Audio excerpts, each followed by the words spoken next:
చంద్రబాబు నాయుడు గారు తాను చాలా గొప్ప విజనరీని అని చెప్పుకుంటారు. ఆయనకు మద్దతు ఇచ్చేవారు కూడా ఆయన విజనరీగా పేర్కొంటారు. కానీ చంద్రబాబు ఆలోచన ధోరణిలో ఉండే ఫ్యూడల్ ఆలోచన గురించి, భావజాలం గురించి వారు మాట్లాడరు, గుర్తించరు. అంటే ఏదైనా మంచి జరిగితే అన్నిటినీ తన ఖాతాలో వేసుకునే లక్షణం ఉన్న చంద్రబాబు నాయుడు దానికి వత్తాసుగా మీడియా సమర్థించడం వల్ల ఆయన చాలా విజనరీగా పేరు తెచ్చుకున్నాడు ప్రజల్లో.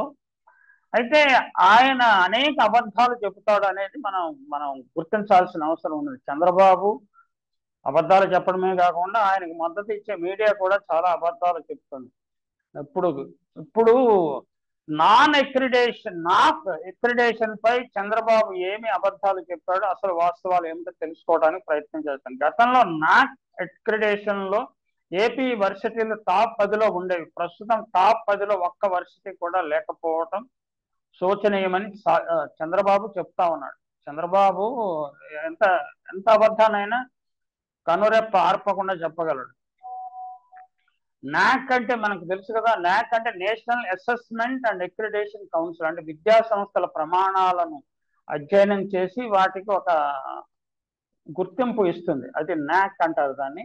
జగన్ పాలనలో నిజానికి 19 వర్సిటీల్లో 16 యూనివర్సిటీలకు నాక్ గుర్తింపు వచ్చింది 2019-2024 మధ్య కాలంలో. బాబు పాలనలో నాక్ గుర్తింపు లభించిన విద్యా సంస్థలు, యూనివర్సిటీలు, కాలేజీలు మొత్తం 160. జగన్ పాలనలో నాక్ గుర్తింపు లభించిన విద్యా సంస్థలు, యూనివర్సిటీలు, కాలేజీలు 209. జగన్ పాలనలో టాప్ 3 యూనివర్సిటీలో ఒకటిగా ఆంధ్ర యూనివర్సిటీకి నాక్ గుర్తింపు ఇచ్చింది. ఆంధ్ర యూనివర్సిటీకి తొలిసారిగా A-double ఫస్ట్ గ్రేడ్ 3.74 స్కోర్తో దేశంలో టాప్ 3 యూనివర్సిటీలో ఒకటిగా గుర్తింపు పొందింది. దేశంలో 3.74 స్కోర్ బెంగళూరు, SRM యూనివర్సిటీలతో పాటు ఆంధ్ర యూనివర్సిటీకి మాత్రమే దక్కింది. ఈ విషయాన్ని చంద్రబాబు నాయుడు ఎక్కడ ప్రస్తావించారు. 2019లో బాబు దిగిపోయే నాటికి కేవలం 18 ప్రభుత్వ డిగ్రీ కళాశాలకు మాత్రమే నాక్ సర్టిఫికేషన్ ఉంటే జగన్ పాలనలో వాటి సంఖ్య 61కి చేరటం ప్రభుత్వ చదువుల అభివృద్ధికి నిదర్శనం. ఇక రాష్ట్రంలో మొదటి 168 ప్రభుత్వ డిగ్రీ కళాశాలలు ఉంటే ఏప్రిల్ నాటికే 100 కళాశాలలకు నాక్ గుర్తింపుతో కొత్త విద్యా సంస్థల్లోకి విద్యార్థులు ఆహ్వానించనున్నాయనే విషయాన్ని కూడా గమనించాలి.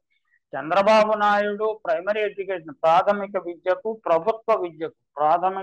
ప్రభుత్వ పాఠశాలల్లో ప్రాథమిక విద్యకు ఎంత ప్రాధాన్యత ఇచ్చారు, జగన్మోహన్ రెడ్డి ఎంత ప్రాధాన్యత ఇచ్చాడు, జగన్మోహన్ రెడ్డి నిర్మించిన విద్యా సౌధాన్ని కూర్చడానికి చంద్రబాబు ఏ విధంగా ప్రయత్నిస్తున్నాడు, ప్రైవేటు విద్యా సంస్థలకు, ముఖ్యంగా తన సామాజిక వర్గం వారు ఏర్పాటు చేసుకున్న ప్రైవేటు విద్యా సంస్థలను ప్రోత్సహించేందుకు ప్రభుత్వ విద్యా సంస్థలను నీరుగార్చడానికి ఆయన ఏ విధంగా ప్రయత్నిస్తున్నాడు, ఈ విషయాలన్నీ ప్రజలు గుర్తిస్తూనే ఉన్నారు. ప్రజలు ఒకసారి నమ్ముతారు, 2 సార్లు నమ్ముతారు, ఎల్లకాలం వారిని గొర్రెల్లాగా చేయగలగమనుకుంటే పొరపాటు.